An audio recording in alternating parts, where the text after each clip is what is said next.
ஆனா தொடங்கி அக்கடா வரைக்கும் வீடியோ பார்த்து ரெக்கனா போகிற எல்லாருக்குமே வணக்கங்க. வாழ்க்கையோட முதிர்ச்சி என்னன்னு சினிமாவோட இலைகளை தாண்டி அளந்த மனசனால மட்டும்தான் அவனோட ரசனையில கூட போய் புட்டாமல் அடக்கமாக இருக்க முடியும். புரியலைல்ல? அதான் நம்ம சேனல்.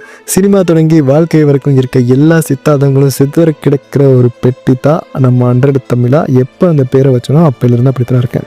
3 படங்க 30 விஷயங்க. ஏன்னா இந்த 30 விஷயங்களை நான் உங்களுக்கு சொன்னா தான் அந்த 3 படங்களை பார்க்குறதுக்கான மூடே உங்களுக்கு தட்டும். இப்போ வாங்க வீடியோக்குள்ளே போகலாம். ஒருத்தனோட ரசனை எவ்வளவு பெருசுன்னு பார்த்து அவனே பேசுனா என்ன நீங்கள் நினைப்பீங்க? புளுத்தி வாசம் காத்தோட கொளுத்தி போட்டான் ஊரோடங்கிற மாதிரி இருக்காது. அது தனக்குள்ளே ஏற்படுத்தின அந்த மாற்றம் இருக்கு இல்லையா, அதை புரிஞ்சுக்கிட்டு அமைதியாக போகிறான் பார்த்தீங்களா, அவன் தான் மனுஷன். அதான் மெச்சூரிட்டி.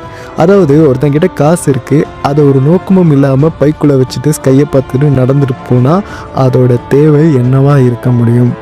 இங்கே ஒரு விஷயத்தை நம்ம புரிஞ்சுக்கணுங்க. இந்த வீடியோ எதை பற்றி இருக்க போகுதுன்னா, ஒரு ரசனையோட முதிர்ச்சி தான் இந்த உலகத்தில் எல்லாத்தையுமே தீர்மானிக்குது. ஒரு ரசனையோட தேவை அடுத்தவங்களோட பாராட்ட வாங்க இருக்கவே கூடாது. இப்படி தோற்று போன ரசனை தோற்று போன இடத்துல அதை அனுபவத்துக்காகவும் அனுபவிக்கிறதுக்காகவும் எடுத்துக்காம அடையாளமாக ஒரு மனுஷன் பார்க்க ஆரம்பித்தான் பாருங்க. இங்கே தான் பொருள் முதல்வாதம் அப்படிங்கிற ஒரு விஷயம் வருது. அதுக்காக தான் இந்த உலகமே இப்போ ஒரு சிறையில் மாட்டிக்கிட்டு இருக்கு.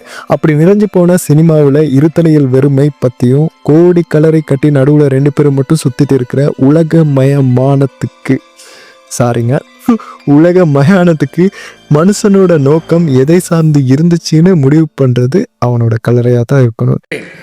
தாயின் வயிற்றிலே கருவுற்றிருக்கும் போது நீ எந்த ஜாதியின் இங்க சொல்ல வந்தது ஒரு கலைஞன் இந்த உலகத்துக்கு எதை விட்டுட்டு போகணுங்கிறத பத்தி தான்.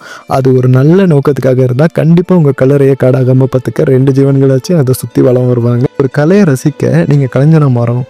கலை உங்களை ரசிக்கணும்னா உங்களுக்குள்ள தத்துவ விசாரணை நடத்தணும்.